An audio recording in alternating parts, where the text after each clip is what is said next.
It's 2 a.m.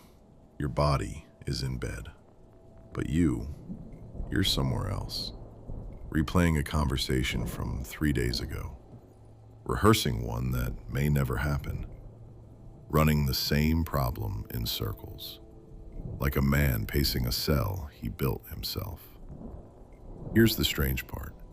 You think you're solving something. You're not. You're suffering something. Twice, 3 times, 100 times, for an event that happened only once. Or worse, hasn't happened at all. 2,000 years ago, Seneca watched men destroy themselves this exact way. And he wrote one line that explains your 2 a.m. better than any therapist. We suffer more in imagination than in reality. The Stoics didn't just diagnose overthinking. They found the rule that ends it, not manages it, ends it. And it's probably the opposite of what you've been trying. First, understand what overthinking actually is. You've been calling it the wrong name. You call it being careful, thorough, smart. The Stoics called it living a double life. One life in reality, where things happen once, and a second life in imagination, where they happen forever. Seneca said, "He who suffers before it is necessary, suffers more than is necessary." Think about the math. Reality charges you once. Imagination charges you on a loop. The embarrassing moment lasted 11 seconds. You've lived it 400 times. The difficult conversation will take 10 minutes.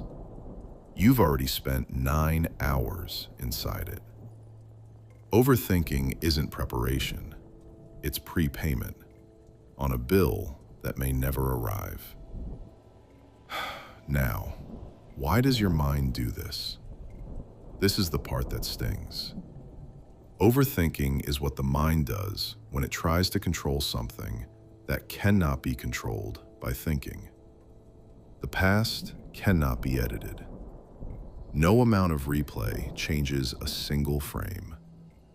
The future cannot be secured. You script the conversation, and reality goes off script in the first sentence, every time. Other people's thoughts cannot be managed from inside your skull. You can run them all night. You'll still be guessing. So the mind loops. It believes one more lap will solve it. But the problem was never unsolved. It was unsolvable by thought. You cannot think your way out of a place that thinking built. Which brings us to the rule. Marcus Aurelius ruled an empire at war, through a plague, surrounded by betrayal. If anyone had material for 2 a.m. spirals, it was him. In his private journal, he wrote the rule he used to stay sane. Never let the future disturb you. You will meet it, if you have to, with the same weapons of reason which today arm you against the present. And elsewhere, he compressed it into 6 words. Do what's in front of you. That's the rule. The whole rule.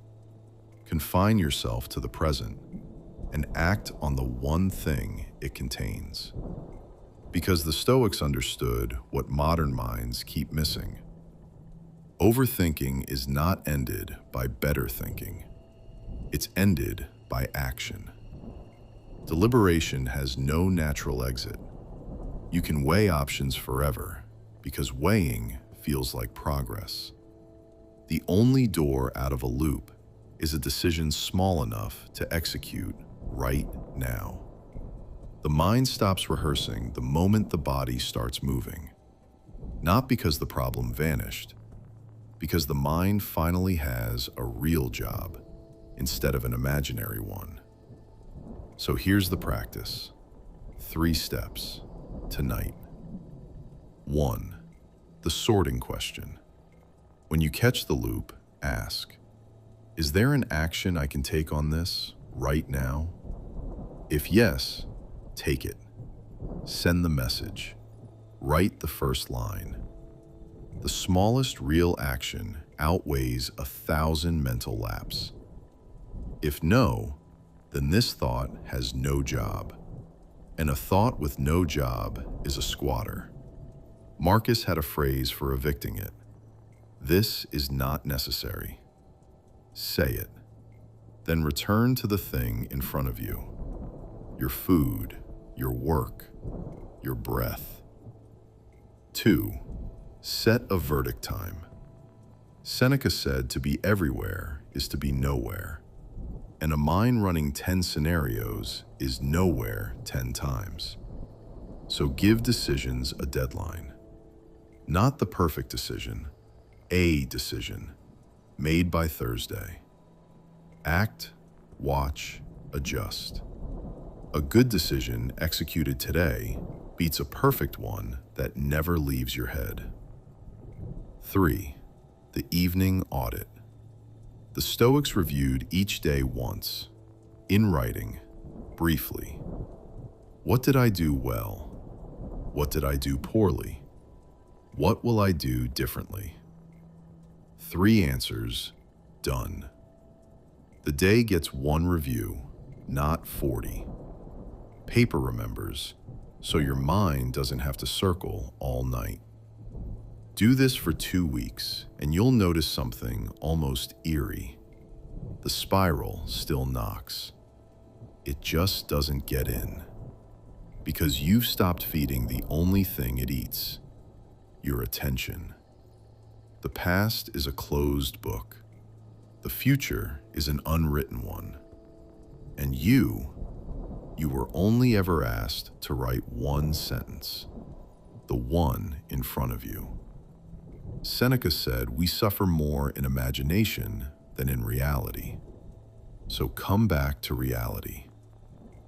It's lighter here.